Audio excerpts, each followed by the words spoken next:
নবী মুহাম্মদুর রাসূলুল্লাহ সাল্লাল্লাহু আলাইহি ওয়াসাল্লাম মক্কায় যতদিন ছিলেন শুধুমাত্র ধর্ম প্রচারক হিসাবে তিনি পরিচিত ছিলেন। যেদিন মক্কা ছেড়ে মদিনা চলে গেলেন মুহাম্মদুর রাসূলুল্লাহ সাল্লাল্লাহু আলাইহি ওয়াসাল্লাম, ওই দিন ধর্ম প্রচারক শুরু ছিলেন। শ্রেষ্ঠ রাষ্ট্রনায়ক ছিলেন, শ্রেষ্ঠ সেনাবাহিনীর প্রধান ছিলেন, সমাজ সংস্কার জন্য তিনি আবির্ভূত হয়েছিলেন।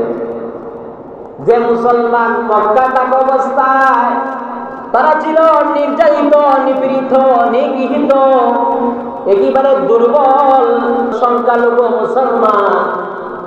কিন্তু যখন নবী এবং নবীর সাহাবী যখন মক্কা ছেড়ে মদিনায় চলে গেলেন, ওই দিক থেকে মুসলমানের এমন জাঁকজমক, যারা নির্যাতিত ছিল মক্কায়, তারা মদিনা যাওয়ার পর তারা সমাজের মধ্যে তারা সুপ্রতিষ্ঠিত মর্যাদা সম্পন্ন সংখ্যা গরিষ্ঠ মুসলমান হিসাবে আবির্ভূত হলো।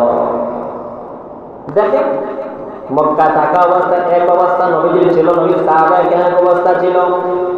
ভালোভাবে ইসলামের প্রচার প্রচলন করতে পারেন নাই।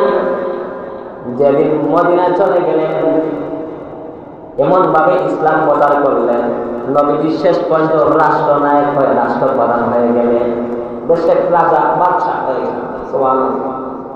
মক্কায় থাকতে পারেন নাই, বাদশাহ হওয়ার দূরের কথা, শুধু ধর্ম প্রচারক ছিলেন। যেদিন মক্কা ছেড়ে মদিনা চলে গেলেন, ওই দিন শুধু ধর্ম প্রচারক না, নবী রাষ্ট্রপ্রধান, শ্রেষ্ঠ রাষ্ট্রনায়ক হয়েছিলেন। সুবহানাল্লাহ। এই হিজরি সন ওই দিন থেকে, তাহলে বোঝা গেল হিজরি সন যখন থেকে সূচনা হলো, তার বিজয় ধারাবাহিকভাবে আস্তে সূচনা হলো।